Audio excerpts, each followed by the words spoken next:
Bueno, hoy día vamos a hablar de ese tema, ¿no? De que en realidad existen diversas causas de caída de cabello y todos queremos saber, pero ¿por qué? ¿Por qué? ¿Por qué ahora me peino y noto el cabello, digamos, en el peine? ¿O por qué me baño y veo el cabello en el lavadero? ¿O por qué, por ejemplo, veo una foto mía hace 5 años y tenía el doble de pelo? ¿Qué puede estar pasando si yo no veo que el cabello caiga, ¿no? Entonces, quiero que repasemos un poquito de todo esto y entendamos un poco mejor lo del pelo para que podamos formular la indicación adecuada de los pacientes, ¿no? Entonces, lo primero que tenemos que saber es cómo se forma nuestro pelo, ¿no?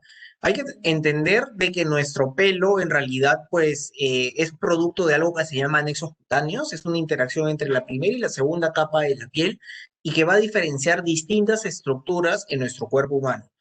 Vale la pena decir que nosotros, así se forman, por ejemplo, los dientes, así se forman las glándulas mamarias, y como tema que nos competen los dermatólogos, así se forma la uña y así se forma el pelo, que es lo que nos trae a reunirnos el día de hoy.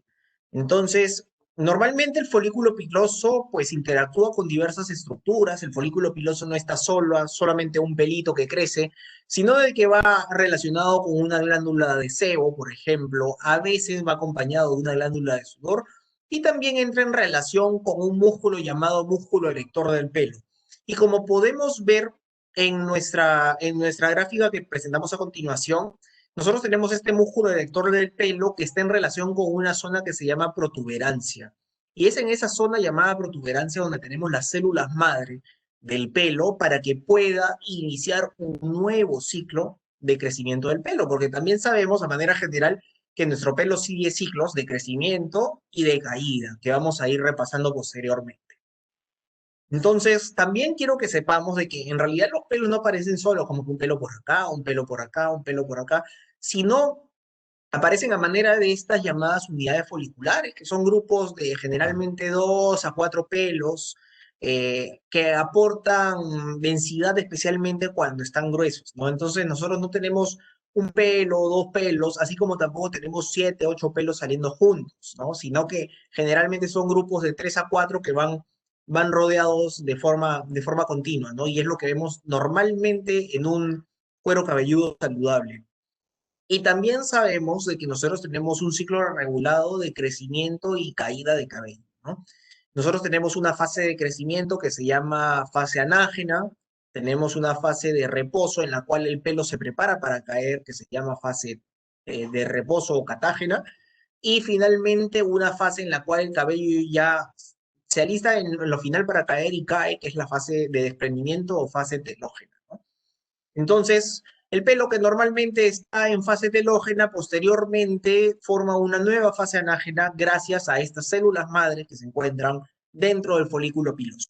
Y de estas células madre también me van a ayudar para donar algunas células hacia la parte superior de la piel y me va a permitir cerrar, por ejemplo, algunas heridas, repigmentar a un paciente con vitíligo, entre otras cosas. Cada fase hemos visto de que son tres, una fase de anágeno, una fase de catágeno y una fase de telógeno. Y si bien son tres fases, cada fase dura de forma diferente, ¿no?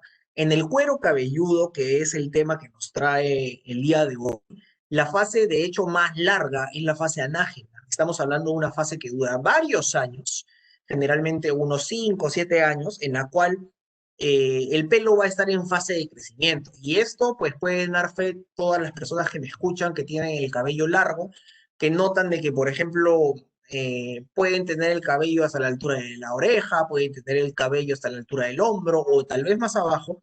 Y notamos que este es un pelo que ha crecido casi 1 centímetro al mes a lo largo de varios meses o varios años que ha llevado a este resultado final. Pero también el pelo puede entrar en fases de reposo que son muy cortitas. Si comparamos lo que son 7 años con lo que son 3 semanas, es un abrir y cerrar de ojos. O tal vez un tiempo no tan corto como la fase de desprendimiento que dura 3 meses. Si nos damos cuenta, ¿qué quiere decir esto? Que la transición de cabellos de fase de crecimiento a que el cabello finalmente caiga puede tomar alrededor de 4 meses, 3 semanas más 3 meses. Entonces, es por esto de que si nosotros pensamos en alguna causa que hace que aumente el número de cabellos en fase de caída o el porcentaje de cabellos en fase de caída, tenemos que echarnos a buscar en la historia clínica del paciente qué ha pasado anteriormente. Y por esto a veces la historia clínica es fundamental en tricología.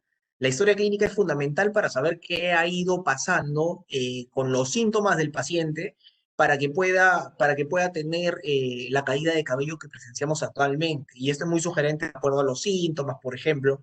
A veces yo tengo pacientes que piensan de que yo ya directo voy a ir a examinarlos y la verdad que les estoy preguntando muchísimas cosas de su vida como para ver si es que hay algo que puede influir en su caída de cabello.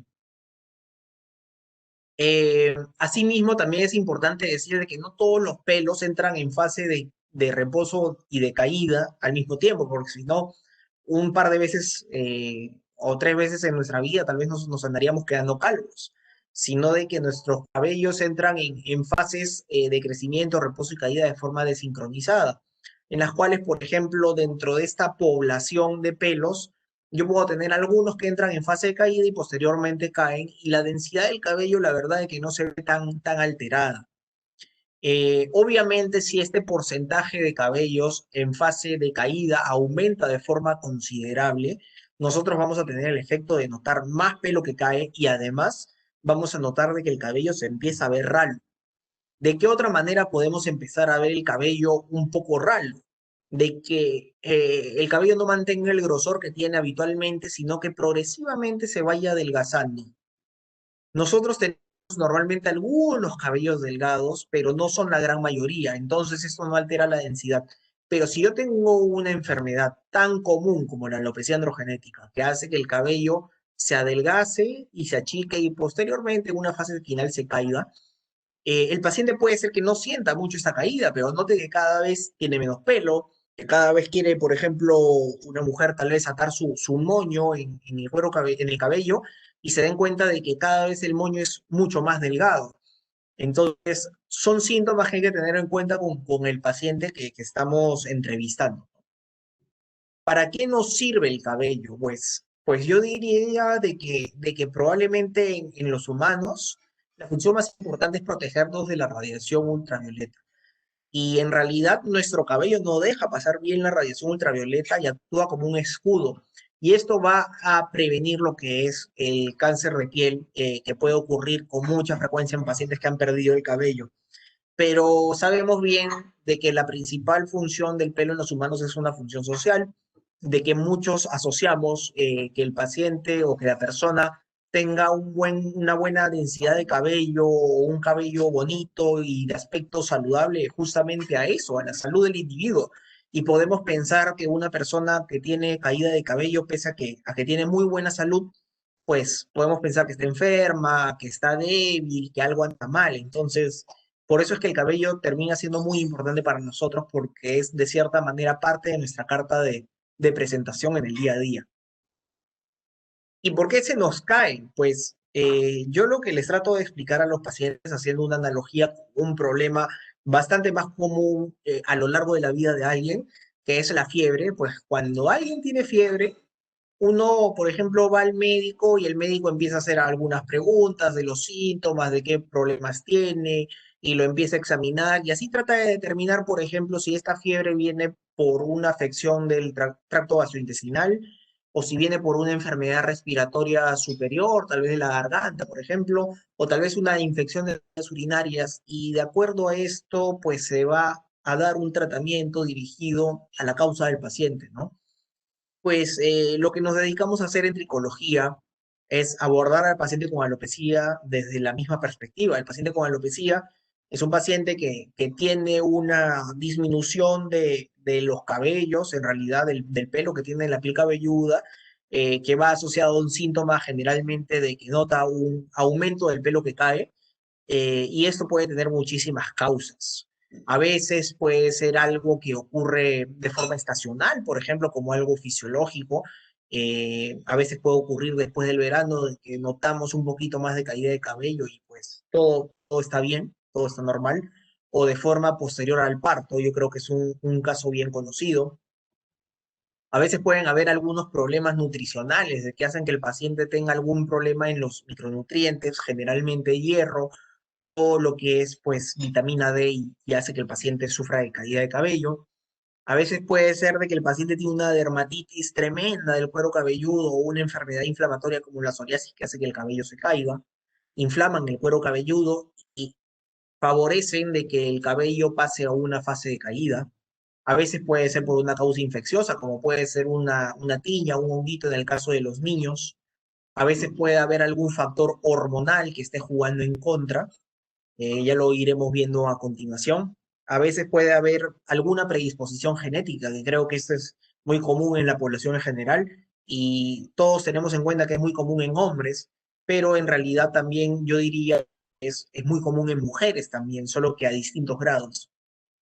A veces puede haber una etiología de forma autoinmune, por ejemplo. A veces también hay pacientes que inconscientemente pueden traccionar su cabello y tener problemas de forma traumática o a veces también a través del peinado, peinados que van muy ajustados, que me va a dar cierta alopecia marginal. A veces no conocemos el motivo, solo sabemos de que al paciente pues se les cae el cabello y más o menos qué cosa funciona con esa caída de cabello. Y a veces tenemos una alteración de la fisiología, es decir, de que el cabello decidió aumentar el número de cabellos en fase de caída por algún motivo desconocido. Y todo esto me puede llevar a tener alopecia y muchas veces uno se aproxima a pacientes que tienen más de uno de estos problemas y en realidad el éxito del tratamiento va a determinar a qué se debe el problema, ¿no? Entonces, vamos a poner algunos ejemplos de caídas de cabello muy comunes antes de pasar pues ya a la ronda de algunas preguntas por parte de ustedes, porque entiendo que es un tema donde muchas personas tienen alguna afección. Quiero hablar un poquito de esta alopecia androgenética, es este enralecimiento del cabello generalmente en la región superior del cuero cabelludo y que respeta un poquito más la parte de atrás y los costados, la región occipital. Es muy evidente en hombres porque generalmente va acompañado del aumento de las entradas, pero las mujeres preservan normalmente la línea de implantación y van perdiendo el cabello de forma difusa. ¿Y de qué se quejan los pacientes? Pues me dicen que cada vez tienen menos pelo en la cabeza, de que no ven tal vez caer tanto pelo, pero cada vez tienen menos pelo en la cabeza. Entonces, este es un síntoma que yo la verdad que lo escucho y lo primero que pienso es en alopecia androgenética. Asimismo, de que el cabello nunca ha sido normal, tal vez desde la adolescencia, como que ha tendido a ser bien delgadito y además ha ido empeorando progresivamente y pasé a través del periodo tal vez de la universidad y cada vez tenía menos, pero ahora ya lo noto como algo muy marcado. Y finalmente, a veces hay pacientes que me dicen, no, pero ¿tienes algún familiar afectado? Bueno, yo tengo un familiar pero solo tiene unas entradas, y esto ya me habla de cierta predisposición genética a desarrollar el problema, que yo les explico a los pacientes, la predisposición genética es casi como comprarse un cartón del bingo, ¿no? Puede ser de que uno tenga todos los números ganadores, puede ser que uno tenga pocos números ganadores o ninguno. O a veces puede pasar de que mientras se da el bingo, pues lo que sería a lo largo de la vida del paciente, es recién al final que empiezan a salir todos los números ganadores, y eso puede pasar. Hay pacientes con alopecia androgenética que tuvieron pelo hasta los 50 años, pero que a partir de los 50 empiezan a perder y dicen, doctor, ¿qué pasó? Pues lamentablemente ahí empezaron a salir los números del cartón de bingo, ¿no? Entonces es la causa de caída de cabello más frecuente y esto pues tiene algunos factores predominantemente genéticos, pues esto es muy importante, buscar el antecedente familiar, si hay alguien en la familia, a veces es difícil obtener. A veces tengo pacientes que dicen, no, pero tal persona tiene pelo, les pido que me muestren una foto y me llevo la impresión totalmente contraria. Eh, a veces también puede tener algún factor hormonal, como puede verse algún desbalance de hormonas sexuales masculinas, especialmente en el caso de las mujeres, ¿no? Eso es algo que hay que buscar en las mujeres, especialmente cuando va asociado a trastornos de la menstruación o tal vez se pueden exacerbar después de la menopausia. Y finalmente lo nutricional podría tener que ver en alopecia androgenética, pues puede ser que tenga un pequeño aporte. Hay exámenes, hay algunos estudios que comparan, por ejemplo, gemelos, que son gemelos idénticos y uno tiene mucho más pelo que el otro y en realidad se dan cuenta de que los gemelos que tenían más pelo no fumaban, hacían ejercicio regularmente, comían más frutas y verduras y menos comidas procesadas. Entonces, puede ser de que el efecto genético esté en los dos, pero el estilo de vida de uno me lleva a que esto se exprese con mayor rapidez. El efluvio telógeno también es una causa muy frecuente de caída de cabello y muy sintomática. Los pacientes refieren de que donde andan ven pelo, se despiertan y ven pelo en la almohada, se peinan y ven pelo en el cepillo, por así decirlo. O cuando se duchan, ven pelo en la ducha y ven pelo en todos sitios. Y me dicen, doctor, yo ya no sé qué hacer, veo que se me cae, se me cae el cabello. Son los pacientes que primero acuden porque sienten tanto pelo que se les cae, a ese paso se van a quedar sin pelo y empiezan a referir a veces que tienen algún hueco y es en realidad que notan que alguna zona del cabello está rala, especialmente la zona que sería como las entradas. Este es un problema especialmente común en mujeres y me dicen esto, siento que a este paso me quedaré sin pelo, pero yo de cierta manera les digo a los pacientes, si bien esto es altamente sintomático, es un cuadro bastante benigno porque hay algún factor que ha hecho que el número de cabellos en fase de caída aumente y yo tengo que detectar qué factor fue ese para poder solucionarlo y hacer que el número de cabellos en fase de caída retorne a lo normal. ¿Qué factores hay? Aquí hay varios y es por esto de que la historia clínica es fundamental. Aquí es muy importante sentarnos a conversar con el paciente y buscar algún desencadenante de lo que sería un efluvio telógeno, porque a veces puedo tener cuadros muy comunes como la alopecia androgenética, por ejemplo. El paciente viene porque se ha agregado otra causa que está haciendo que el paciente haga un efluvio telógeno. Entonces yo les digo, mira, ¿sabes qué? Tienes estas dos tipos de caída de cabello. eh, Esto me preocupa en el largo plazo, pero en el corto plazo tienes esto que lo vamos a ir delimitando, ¿no?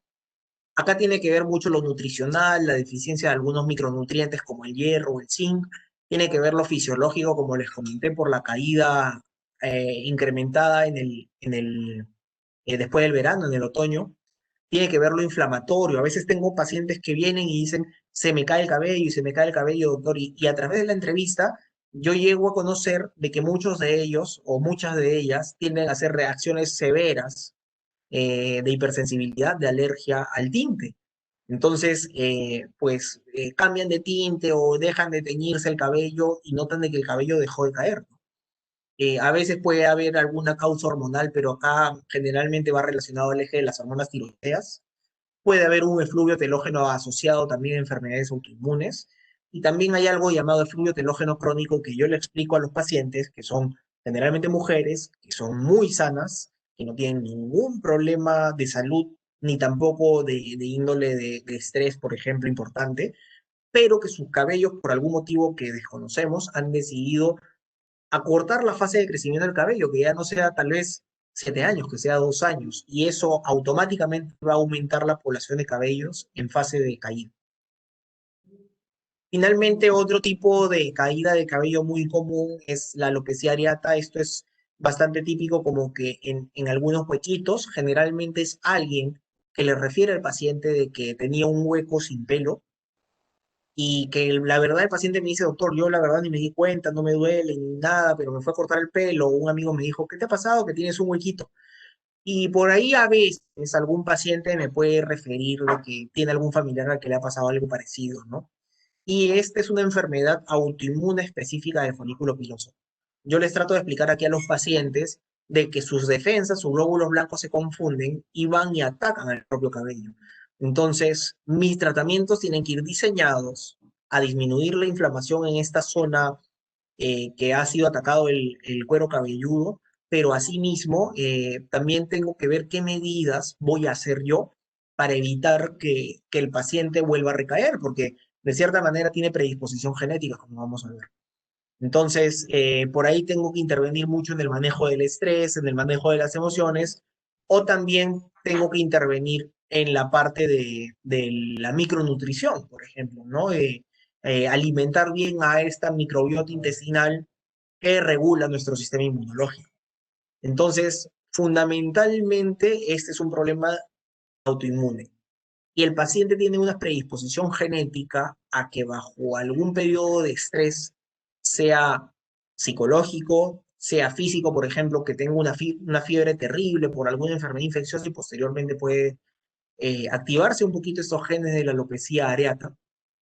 Y lo nutricional lo resalto así en pequeñito porque hay algunos estudios que han mostrado de que nuestra microbiota intestinal puede modular nuestra respuesta inmunitaria. Entonces, muchas enfermedades autoinmunes ha mostrado mejoría cuando se ha atacado de forma adecuada lo que es la microbiota intestinal. Y es por eso que yo les recomiendo a los pacientes que traten de consumir alimentos ricos en fibra o algunos otros componentes que me pueden ayudar a que este cuadro sea menos frecuente. Entonces, habiendo tocado esto, pues quiero llevarlos a este punto de vista. ¿No existe tratamiento efectivo? Y pues la respuesta es que sí. Solamente debemos asegurar que tenemos el o los diagnósticos correctos. Hay enfermedades que son muy sintomáticas y son muy benignas, como el flujo telógeno, pero también hay enfermedades que son poco sintomáticas, como la alopecia androgenética que hemos visto anteriormente, o algunas enfermedades menos comunes, como las alopecias cicatriciales en la cual si el paciente no acude pronto pues a una evaluación médica y nota que cada vez tiene menos pelo o se cae mucho el cabello, pues puede ser un signo de alarma para que nosotros preservemos este cabello. De hecho, es mucho más sencillo preservar el cabello que recuperar el cabello. Entonces, es por eso que quería ponerlos en sintonía de cómo viene para ser para nosotros los médicos este abordaje del paciente con caída y también pues que comprendan por qué es que se hace una entrevista exhaustiva, por qué es que se hacen algunos exámenes de laboratorio, entre otras cosas. Entonces, les agradezco mucho por la invitación. Me gustaría, Jessica, que por ahí podamos contestar algunas de las preguntas y absolver algunas de ellas, o si prefieres de que toque algún tema en particular, yo encantado de participar con ustedes. Muchas gracias. Gracias, doctor, por la ponencia. Efectivamente, tenemos algunas preguntas ahorita, dadas justamente por las personas que nos están escuchando. Una de las primeras es, ¿la metformina causa caída de cabello, doctor? La verdad que no es un medicamento muy asociado a caída de cabello, pero la pregunta viene por qué el paciente recibe metformina, ¿no? O sea, ya más bien la pregunta yo la indicaría desde otro lado. A veces hay pacientes que reciben metformina como parte, por ejemplo, del tratamiento de un síndrome ovario poliquístico. Pacientes jóvenes habitualmente, y este ovario poliquístico pues puede aumentar las hormonas sexuales masculinas disponibles en la mujer y esto favorecer que desarrolle alopecia androgenética. Y mismo, cuando nosotros tenemos un mal manejo de la glucosa y mayor cantidad de insulina, que es una hormona que nos ayuda a regular la glucosa en la sangre, pues podemos tener mayor cantidad de sebo en el cuero cabelludo y esto producir más inflamación. Finalmente, la metformina también es utilizada en pacientes, por ejemplo, con diabetes. Y a veces estos pacientes pueden presentar algún estado de salud alterado que puede llevar a que el cabello reaccione cayendo. Ok, entonces tendríamos que ver más por qué usa la metformina más que la metformina en sí, ¿no? Correcto. Otra de las consultas es, ¿hay algún suplemento o vitaminas o algo que ayudara justamente a evitar la caída de cabello? Ya. Eh, yo lo principal creo de que el mejor abordaje, hay tantos factores de caída de cabello, que yo creo que el principal abordaje es tratar de mantener un estado de vida saludable, un estilo de vida saludable. eh, y también dentro de todo esto considerar que nos alimentemos de la mejor manera, considerar una buena alimentación, una buena nutrición. Sin embargo, hay algunos motivos que pueden hacer de que el factor nutricional pese bastante. Por ejemplo, mujeres que tienen menstruaciones muy abundantes, o por ejemplo, pacientes que han dado a luz. Por ejemplo, yo les trato de explicar a las mujeres en el postparto. Ha comido una boca y se han alimentado dos personas. Y de hecho, el bebé se ha alimentado mejor que la mamá.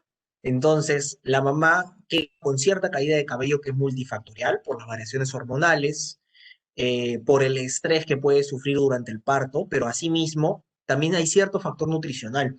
Y es en este momento de que yo prefiero recomendar algunos suplementos que me permitan aportar algunos aminoácidos como la cistina, que es muy importante para la formación de las estructuras de nuestro cabello, y asimismo me permitan aportar, por ejemplo, zinc y algunos otros micronutrientes que son difíciles de obtener en la dieta para mejorar ese estado nutricional.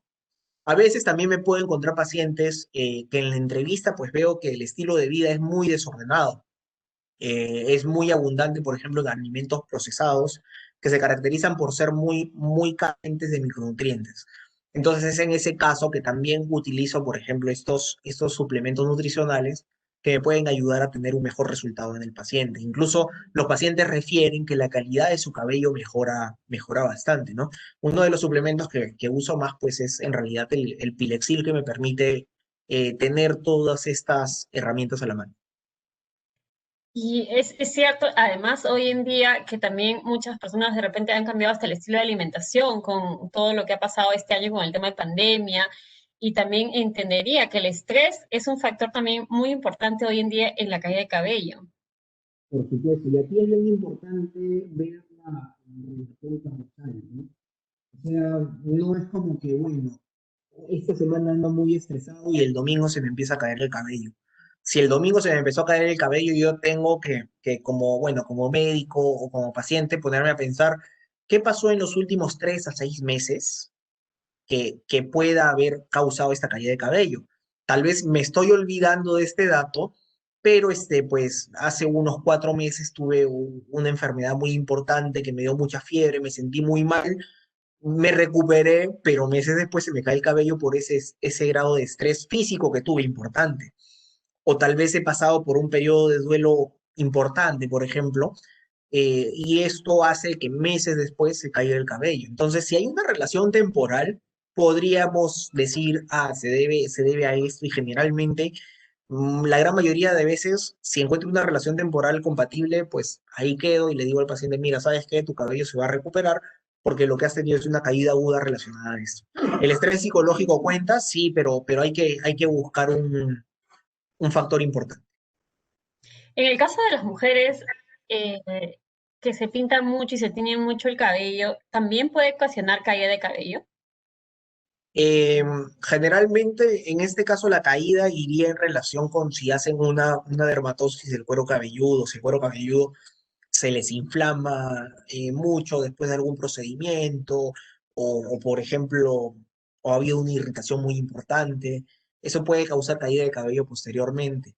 Pero debemos diferenciar lo que es caída desde la raíz, que es más o menos lo que hemos estado hablando desde ahora, versus lo que es la ruptura del tallo del pelo, ¿no? Entonces, ¿cuándo se rompe el tallo del pelo? Cuando es débil, y generalmente se debilita cuando tenemos el cabello muy largo.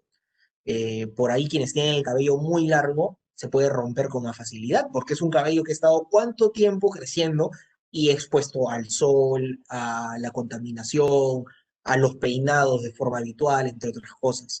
Si a eso yo le agrego de que, por ejemplo, la paciente decolore su cabello, por ejemplo, sobre todo el decolorado es el cabello más maltratado. Cuando el cabello se decolora, yo tengo que quitar el color original del pelo. Y ese proceso es bastante dañino para el cuero cabelludo. O si yo he modificado la estructura química del cabello a través de una permanente, de un laseado, también el cabello se puede romper con mucha mayor facilidad. Entonces, estas son pacientes que de primera intención yo le digo, mira, ¿sabes qué? Eso no tiene nada que ver con caída de la raíz, pero si tú te comprometiste a hacerte tu laseado, te has comprometido a hacerte tu decolorado, también tienes que comprometerte a utilizar un champú adecuado, a utilizar un acondicionador adecuado de forma diaria y probablemente una mascarilla capilar.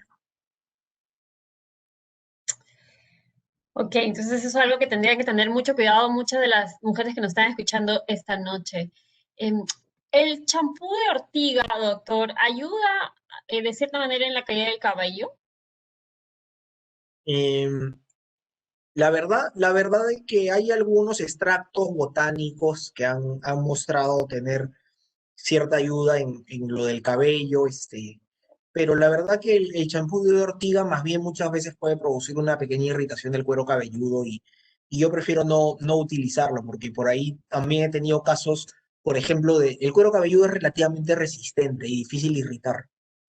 Pero a veces tengo pacientes con dermatitis de párpados tremendas asociadas a champú de ortiga, por ejemplo, porque el champú y cae en los párpados, y los párpados son todo lo opuesto. Son muy delgaditos, tienen pliegues y se pueden irritar con facilidad. Aliviaría por un lado, pero sin embargo te puede causar otras dolencias, ¿no? Correcto, correcto. Hay una consulta sobre la fluoxetina. ¿Causa la caída de cabello, doctor? La fluoxetina, eh, la Fluoxetina, verdad que perdón. no es de los medicamentos, hay medicamentos que son asociados muy fuerte a caída de cabello. Eh, por ejemplo, hay algunos medicamentos que se usan para arritmias, algunos medicamentos que se usan para la coagulación sanguínea, algunos medicamentos que se usan, por ejemplo, para el acné o para controlar también algunos síntomas, por ejemplo, que son prescritos por los psiquiatras habitualmente, pero la fluoxetina no es uno de los que causen mayor caída de cabello. Yo lo que indagaría es, de que es posible, es posible. Hay casos reportados, hay casos reportados, pero generalmente va más asociado a estabilizadores de ánimo, que se pueden usar, por ejemplo, en algunos diagnósticos de impulsividad o bipolaridad. Estos sí podrían asociarse a caída de cabello. Entonces es importante de todas maneras valorar la relación temporal. En el mercado hay varias marcas, sobre todo marcas que se encuentran en los supermercados. Estas marcas que dicen que alivia, que hacen crecer el cabello, que son más productos quizás de retail, ¿sirven? ¿Realmente ayudan en esto, en este tema de la caída del cabello? Podría ir, veo que, no sé, una marca específica nos dices, te voy a ayudar con la caída del cabello, o sería más recomendable tener un tratamiento más dirigido de repente por el tipo de caída que pueda presentar. Sí, en realidad, pues muchos de los dermocosméticos que se presentan de venta libre, en realidad, pues tienen algunos principios activos que no han sido muy estudiados o que pues es un reporte anecdótico que ha habido una mejoría de caída de cabello, pero no hay una investigación seria detrás. A veces hay algunos principios activos que son bastante más estudiados, más respaldados, que es parte de lo que se usa dentro de la prescripción médica. Pero como les mencioné anteriormente, la caída de cabello puede tener diversos factores. Imaginemos que un paciente viene con dos cuadros tan comunes como una alopecia androgenética y un efluvio telógeno.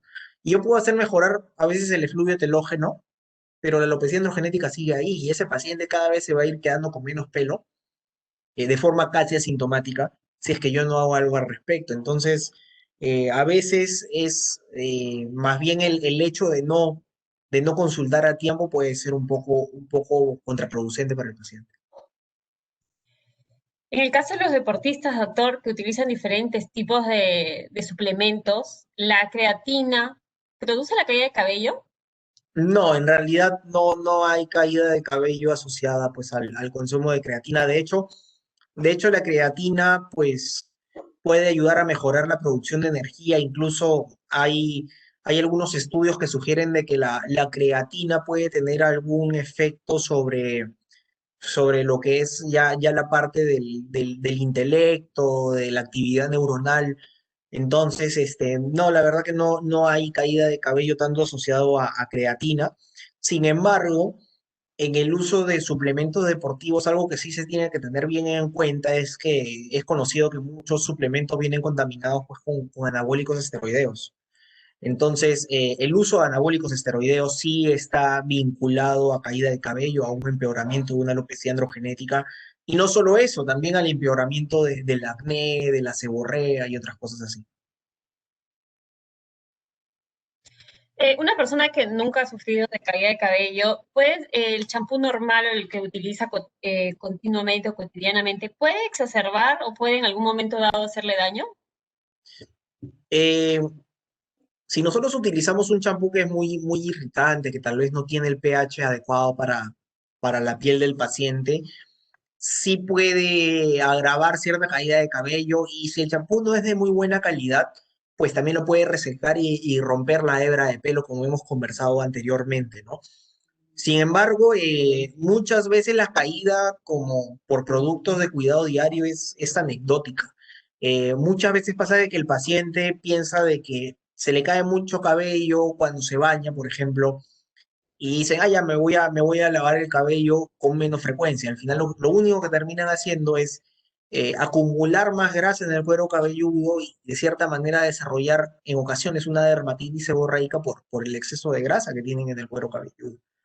Entonces es como yo me gusta explicarle a veces a los pacientes. Imagínate que normalmente tú botas 50 pelos cuando te bañas. Eso es lo normal. Pero ahorita que tienes caída está incrementado y botas 100, botas el doble. Pues si te lavas cada 2 días, vas a botar 200. Y si te lavas cada 3 días, vas a botar 300, pero no estás corrigiendo qué es lo que está causando la caída de cabello y más bien podrías estar empeorando el cuadro o más bien sintiéndote muy incómodo. A veces he tenido pacientes que yo les he dicho, mira, te puedes lavar el cabello diario y han dicho, uy, doctor, muchas gracias, eso es lo que quería escuchar porque intenté lavarme cada 2 días y no lo aguantaba. Y nunca necesitaron lavarse cada 2 días. Claro, porque sí, normalmente hay personas que, bueno, que presentan algún tipo siempre de síntomas por el uso de repente de algún champú que de repente, como dice usted, es muy fuerte también, ¿no? ¿Mm? En el caso de la lactancia, nos ha hablado y ya nos nos expuso durante su charla, ¿qué es lo que recomendaría normalmente? Nos dijo multivitamínicos, una buena alimentación, adicional a ello, ¿qué más podría hacer una mamá que ha dado a luz, está dando de lactar y bueno, sufre con esto, ¿no? Incluso se pueden usar algunas lociones que hayan que hayan mostrado, por ejemplo, generalmente lo que tenemos después del posparto es un efluvio telógeno agudo, ¿no? O sea, de que generalmente la mamá da luz y entre el tercer a sexto mes se le está cayendo el pelo y retrocedemos y es bien evidente de que 3 a 6 meses antes hubo el parto, ¿no? Entonces, como menciono aquí, hay motivos relacionados a estrés psicológico, hay motivos relacionados a estrés físico por una deficiencia de micronutrientes, por lo cual me gusta utilizar un suplemento vitamínico también. Y finalmente también puede haber una variación hormonal, porque es como que los estrógenos de la mamá estaban al tope y dio a luz y ¡fum! Bajaron a niveles casi normales. Entonces, es un efecto similar cuando una chica deja de tomar anticonceptivos y meses después se le cae el cabello, porque estoy quitando ese estímulo hormonal que había anteriormente. Entonces, puedo usar algunas lociones de forma tópica que tengan algún efecto sobre el efluvio telógeno agudo, como es el caso de Pilexil, ¿no? De acuerdo. Y en el caso de, hay una persona que nos está escuchando y nos dice que durante mucho tiempo ha tenido bien el cabello, pero de la noche a la mañana hace 2 años nota que su cabello no crece de la misma forma, ¿no? Y en los últimos meses, más la pandemia, lo que ha ido viviendo, el cabello se le cae muchísimo. Por todos lados donde voltea hay cabello. Ha ido a un dermatólogo y solamente le han prescrito vitamina B y ácido fólico. ¿Con ello es suficiente o tendría que hacer otro tratamiento? Normalmente la respuesta al tratamiento de un efluvio telógeno, pues el paciente debería ir viendo de que tal vez se le caía así de pelo al día. No creo que sea bueno contar los cabellos porque de verdad que es muy estresante a veces. Entonces van a notar que cada vez se le va cayendo menos y menos y menos, tal vez progresivamente en el transcurso de 1 o 2 meses. Y pueden decir, doctor, todavía cae un poco, pero ya no cae tanto como antes, y esto es algo favorable. Pero muchas veces, si no tengo esa mejoría progresiva, debo replantear el diagnóstico o ver si hay algún otro factor, ¿no? De acuerdo. En el caso de la caída de cabello por seborrea, ¿qué es lo más recomendable, doctor? Si el paciente pues tiene seborrea y esto está empeorando la caída de cabello, es el mejor momento como para recomendarle al paciente de que haga un lavado diario de cabello, porque tiene un cuero cabelludo graso. Entonces son pacientes que van a necesitar un lavado del cuero cabelludo diario, y probablemente van a necesitar algunos champús que tengan un poder de limpieza un poquito mayor. A veces puede ocurrir que tengo algún paciente o generalmente alguna paciente que tiene el cuero cabelludo graso, pero tiene el cabello decolorado, laseado y demás cosas. Y es aquí donde yo les sugiero diferenciar lo que es el lavado del cuero cabelludo, de la piel cabelluda, versus el lavado del pelo.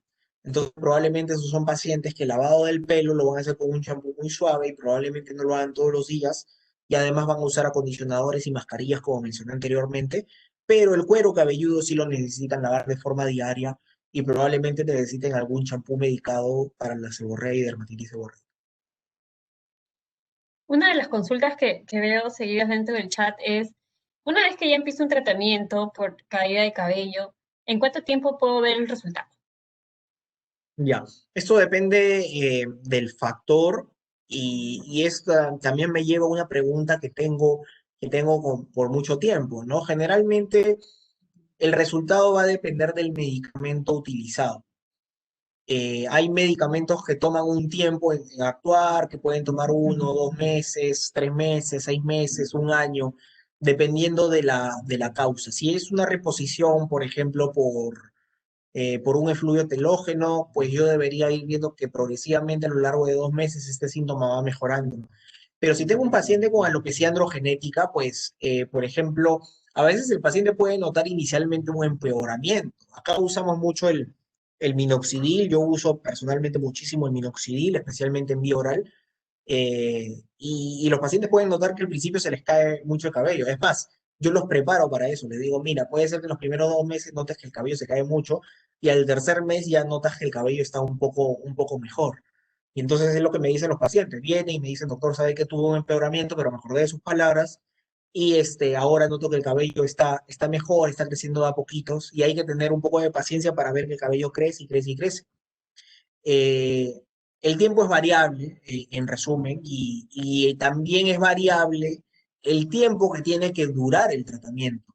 A veces tengo pacientes con alopecia androgenética, yo les digo, tienes esta predisposición genética que hace que el cabello se adelgace, se achique y se caiga, y tu tratamiento lo debes mantener mientras te importe tu pelo. Porque si en algún momento tú dices, ya no quiero seguir manteniendo mi cabello, ya no me importa, puedo dejar el tratamiento de la alopecia androgenética y el proceso de adelgazamiento progresivo del cuero cabelludo se va a reanudar. Puede ser de que el paciente le importe el cabello toda la vida, puede ser que le importe, no sé, hasta los 60 años, que diga, doctor, ¿sabe qué? Ya me he vivido bien con mi cabello, lo he mantenido bien, etcétera, etcétera. Y bueno, pues ahora ya quiero dejar el tratamiento y adelante, pues esto es decisión de cada persona. En cuanto a la caspa, doctor, ¿aumenta la caída del cabello? La caspa se da por una inflamación del cuero cabelludo, generalmente el cuero cabelludo pica, está rojo, que son síntomas de que hay una inflamación. Entonces, si tengo una caspa muy, muy severa, esta inflamación sí me puede ocasionar cierta caída de cabello. De acuerdo. Y hay otra de las consultas es, en el caso del uso del minoxidil que usted lo ha mencionado, doctor, normalmente si lo toman por mucho tiempo, ¿hay alguna consecuencia o algo que puedan, de repente, alguna reacción adversa a lo largo, como usted lo ha mencionado? A veces, algunos pacientes con el uso de minoxidil tópico pueden desarrollar cierta alergia a algún componente de la loción. O sea, es algo que puede pasar en realidad con cualquier medicamento, en algún momento con cualquier cosa de uso tópico. En el caso del minoxidil oral, bueno, tenemos que ser bien precavidos con la indicación, no es un medicamento pues para darlo a cualquiera, hay que hacer ciertas advertencias al paciente, ver si consume algún medicamento. No, no es bueno automedicarse porque en realidad, pues aquí podemos agravar bastantes problemas. Si este tratamiento le fue bien al primo, al amigo, no significa de que yo sea el mejor candidato para tomarlo. Todo parte de un buen diagnóstico y después puedo tener un buen tratamiento y un buen resultado del paciente, ¿no? Pero sí, el minoxidil oral es un medicamento seguro, pero tiene que ser bien indicado. Hay tratamientos a base de plasma, rico en plaquetas. ¿Sirve también para la caída de cabello? El plasma rico en plaquetas tiene algunos estudios de efectividad en lo que es alopecia androgenética y lo que es alopecia areata. Yo lo uso en ambas condiciones, pero normalmente el protocolo más estudiado de plasma rico en plaquetas es hacer una sesión mensual por 3 meses y luego hacer un mantenimiento de una inyección cada 3 meses. Entonces, aquí sí me gusta conversar bien con el paciente, si qué tan dispuesto es el paciente a recibir inyecciones mensuales por 3 meses y luego cada 3 meses. Pues si es algo que para el paciente va bien y se siente bien y cómodo y es compatible, pues lo podemos hacer sin ningún problema y es un tratamiento que tiene una base científica, pero la verdad que yo lo uso mucho como complemento en el tratamiento pues, de una alopecia androgenética, sobre todo que es lo que más se ve por ahí, o en algunos casos de pacientes con alopecia areata y he tenido bastante buena experiencia con eso. ¿El champú con exfoliante es recomendable usarlo? Es una buena duda en realidad. Creo que todavía no sabemos bien si es necesario. Creo que necesario no es, creo que malo tampoco es. Probablemente esto va a depender del cuero cabelludo del paciente, si tiende a usar, por ejemplo, muchas lacas, muchos geles o muchas cremas de peinar, probablemente sí le ayudaría a usarlo tal vez una vez por semana, como para remover un poco el exceso de estas células muertas y estos productos que pueden haber en el cuero cabelludo. En ese caso lo usaría. Después que sea necesario hacer una exfoliación con cierta frecuencia, no lo creo del todo necesario. Hay una consulta sobre un paciente que sufre de AGA. Lo que quiere saber es qué tan factible o qué tan bueno sería hacer tratamientos de mesoterapia para justamente poder hacer o revertir un poco la causa o de los folículos que ya han muerto para poder regenerar el cabello. ¿Qué sería recomendable en su caso, no? Porque él a los 30 años le comienzan a ver que justamente comienza a tener caída de cabello, ya ha pasado 12 años desde entonces, ha utilizado medicamentos y mix o duplas de productos bastante que le han dado resultados, pero sin embargo quisiera saber cómo puede regenerar su cabello, ¿no? Sobre todo esos folículos muertos. Y bueno, nos habla también sobre el tema del tratamiento de la mesoterapia, si dan Sí. resultados. Eh, bueno, lo más importante con un paciente con alopecia androgenética es estabilizarlo. Yo les digo a los pacientes, es como un coche que se viene hacia hacia el barranco, ¿no? O sea, hacia el punto de que el paciente verdaderamente se puede quedar sin cabello. Puede ser de que a mitad del camino el coche se queda sin gasolina y no sigue avanzando más. Puede ser que el coche se va de largo hasta el barranco, pero no tengo manera de cómo predecirlo, porque esto ya tiene cierta predisposición genética. Entonces, ya como tricólogos, lo que podemos hacer de manera más efectiva es parar el coche, ponerle el freno al coche y tal vez hacerlo retroceder un poco más. Pero lo más importante es, en vez de buscar cómo recuperar el cabello, lo más importante es buscar frenar el coche lo más pronto posible. Y ahí sí hay que tener mucha pericia para poder saber cuál es el mejor tratamiento para el paciente. Lo siguiente es de que en realidad la mesoterapia se usa de forma adyuvante, especialmente en pacientes que tienen un cuadro serio. Yo les suelo comentar a los pacientes con cuadro serio de alopecia androgenética de que les tengo que ofrecer todos los tratamientos disponibles porque pues o hacemos todo o el coche no lo paramos. Mientras que cuando ya tengo un caso leve, probablemente puedo ir haciendo una cosa, ir viendo cómo va, luego hacer otra, puedo ser un poquito más flexible. En el caso de la mesoterapia, pues lo más usado es el plasma rico en plaquetas y también me gusta usar bastante lo que es dutasterida y microinyecciones en mesoterapia. La verdad es que no tengo experiencia con el uso de minoxidil, por ejemplo, o finasteride en microinyecciones. No son medicamentos de mi prescripción habitual.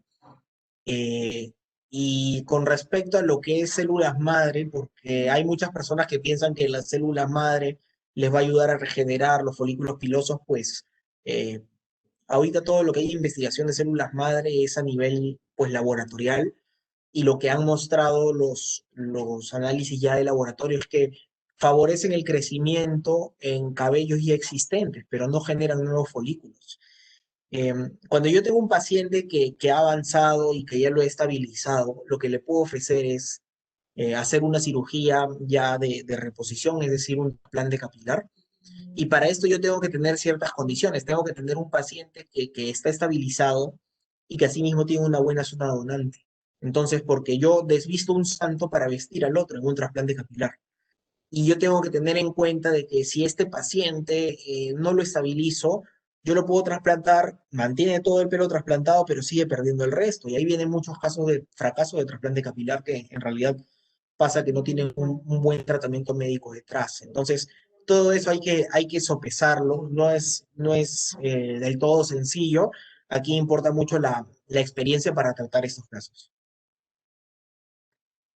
Y en el caso, doctor, ¿cuáles serían los exámenes auxiliares que uno debería tomar para poder descartar una alopecia androgenética? El diagnóstico es clínico. El diagnóstico es clínico y el diagnóstico es ayudado también por la tricoscopía. Podría usarse una biopsia de piel, pero la biopsia de pelo, la verdad es que pues ha quedado muy relegada, sobre todo con el uso de la tricoscopía. En ocasiones, en casos de duda, por ahí puede ayudar un tricograma que lo que hace es analizar el número de cabellos en fase de caída. eh, pero en realidad los exámenes que se hacen en alopecia androgenética van en ciertas situaciones. Lo primero es, por ejemplo, en la mujer antes de la menopausia, cuando yo quiero saber si esta alopecia androgenética es puramente genética o va asociada a una elevación de las hormonas sexuales masculinas. Porque si va asociada a una elevación de las hormonas sexuales masculinas, debo tratarla conjunto con un ginecólogo o tal vez un endocrinólogo.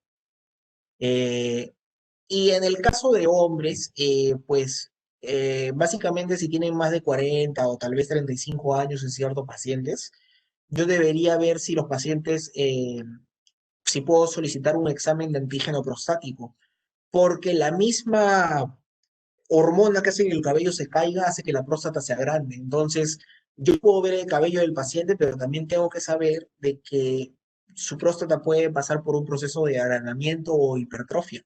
Entonces, en esos casos, pues puedo pedir un PSA, que es el antígeno prostático, en sangre antes de iniciar el tratamiento. Se sabe, doctor, también que las personas con problemas o con enfermedades de tiroides tienen un cuero cabelludo muy reseco. ¿Cuáles serían los cuidados que tendrían que tener ellos? Bueno, aquí viene mucho por la selección del champú. Hay algunos champús que tienen un rol muy limpiador, tienen algunos tensoactivos que me van a ayudar a limpiar muy bien el cuero cabelludo y son ideales para pacientes con un cuero cabelludo graso y más bien son muy malos para un paciente con un cuero cabelludo seco.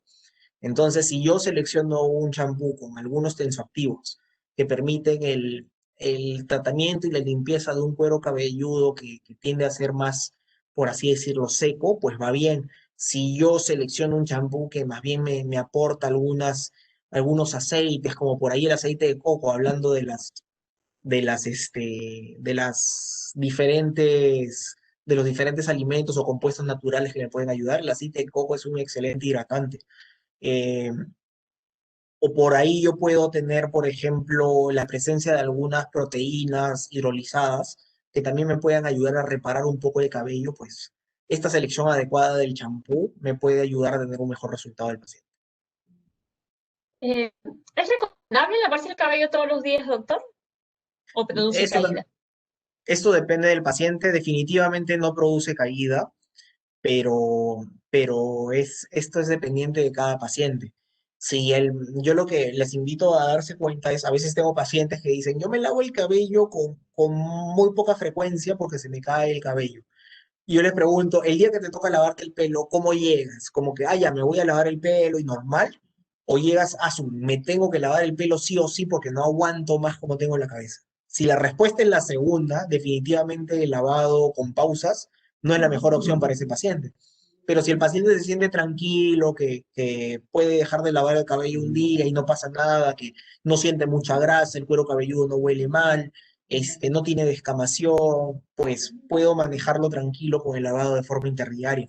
Eso depende mucho de cada paciente. He llegado a tener pacientes que se lavaban el cabello de forma semanal y en realidad era lo que ellos necesitaban. Pero cada cuero cabelludo tiene necesidades distintas.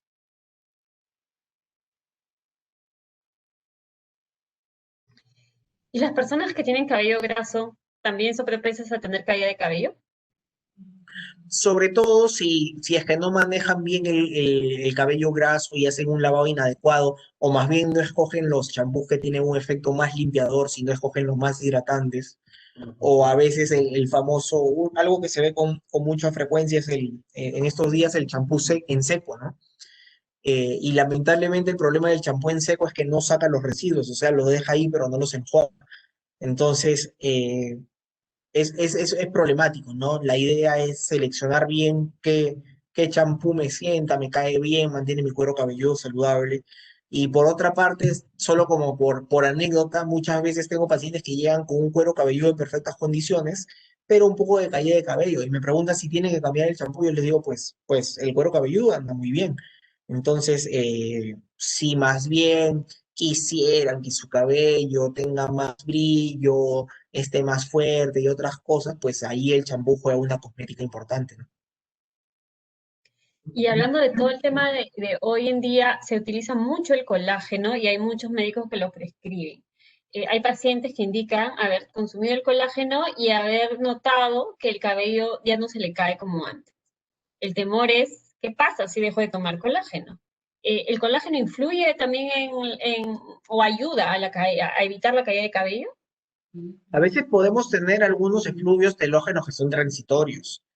La verdad es que el colágeno no está relacionado directamente a provocar caída de cabello o tratar la caída de cabello.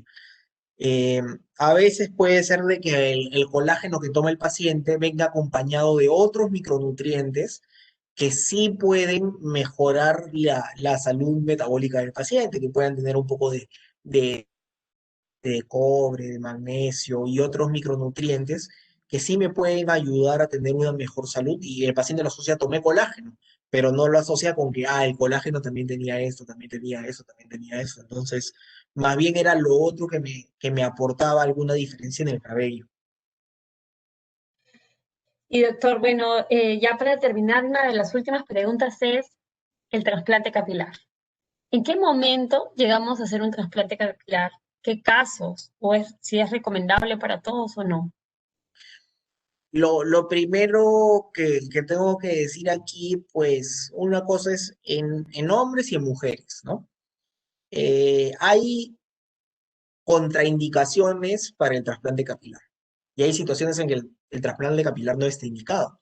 Las contraindicaciones, por ejemplo, son algunas alopecias cicatriciales o el paciente con alopecia areata, por ejemplo, es una contraindicación. Yo lo trasplanto y él puede empeorar la enfermedad, puede hacer que la enfermedad se ponga más agresiva. Por otro lado, tengo algunas situaciones en las cuales el trasplante capilar no está indicado y puedo tener pacientes con algún efluvio telógeno mal diagnosticado, se piensa que es alopecia androgenética, hago el trasplante y pues tengo que difusamente el paciente tiene un aumento de los cabellos en fase de caída y el trasplante capilar no va a ser la solución. Finalmente, si hay indicaciones claras de trasplante capilar y probablemente la alopecia androgenética es la más conocida porque es la caída de cabello más frecuente. Y ahí yo no recomendaría hacer un trasplante capilar en un paciente muy joven, lo pensaría un par de veces antes de trasplantar a alguien de 25 o 30 años, de menos de 30 años tal vez, por un fenómeno de estabilización. O sea, si yo le saco a un paciente un poco de cabello, le pongo y el paciente sigue perdiendo cabello, el resultado que voy a tener es muy malo. Entonces, yo con el paciente que trasplanto tengo que ponerme a pensar cómo va a lucir el paciente en los siguientes 10 o 20 años y si el paciente está estabilizado. Entonces, yo aconsejaría hacer trasplante capilar pues en pacientes, en caso de pacientes varones estabilizados con alopecia androgenética sin contraindicaciones. En el caso de mujeres, yo lo pensaría 2 o 3 veces antes de hacer un trasplante capilar porque aquí la paciente sí puede tener varias otras causas de caída de cabello, más allá de la alopecia androgenética, y me ayudaría a conocerla bien para saber si es que el trasplante le va a ayudar o no. Y por lo general, el paciente varón que se hace un trasplante, se coloca el trasplante y a los 2 meses tiende a caer el cabello trasplantado, pero luego vuelve a crecer y el paciente se va a ir viendo progresivamente mejor a los 6 meses. En cambio, a la mujer, cuando se trasplanta, se le cae el cabello trasplantado y se le cae el cabello alrededor del trasplantado. Entonces puede ser una paciente que no se ve igual, sino que se ve peor. y que después se va viendo recién mejor, más o menos al año y medio del trasplante capilar. Entonces, es una situación bien complicada, bien difícil, con muy buen resultado cuando está muy bien indicada.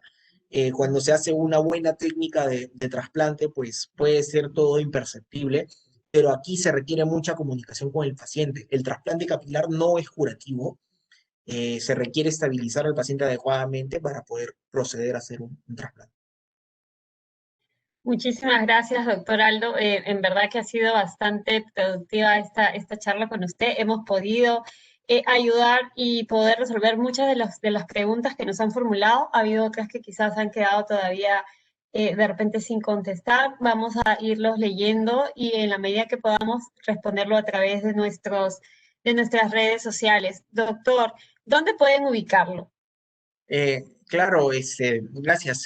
Me pueden encontrar en el consultorio Piel y Salud. Nos pueden seguir en nuestras redes sociales del consultorio y pues encantados de por ahí atenderlos, vernos con el tema de caída de cabello. La verdad que es un tema que me apasiona y que en realidad es un problema muy frecuente y que agrava bastante pues la calidad de vida del paciente. Muchísimas gracias, doctor Galvez. Bueno, ya el doctor dijo lo pueden seguir en Piel y Salud. Quizás algún teléfono donde puedan llamar, doctor. Claro, para WhatsApp pueden comunicarse al 946 11 7989 y para llamar el 767 0633 y bueno, el consultorio está funcionando a partir de las 2 de la tarde de lunes a sábado. Muchísimas gracias, doctor. Bueno, doctor, muchísimas gracias nuevamente a nombre de Laboratorios Vago y de la marca Pilexil. Les damos las gracias por habernos ayudado esta noche y compartir con todas las personas que han estado presentes. Ahora sí, nos despedimos, no sin antes darles las gracias a todos los que nos han escuchado y anunciarles que, bueno, si quieren volver a escuchar este video, lo pueden ver en la fanpage de Laboratorios Vago del Perú. Muchísimas gracias y hasta pronto.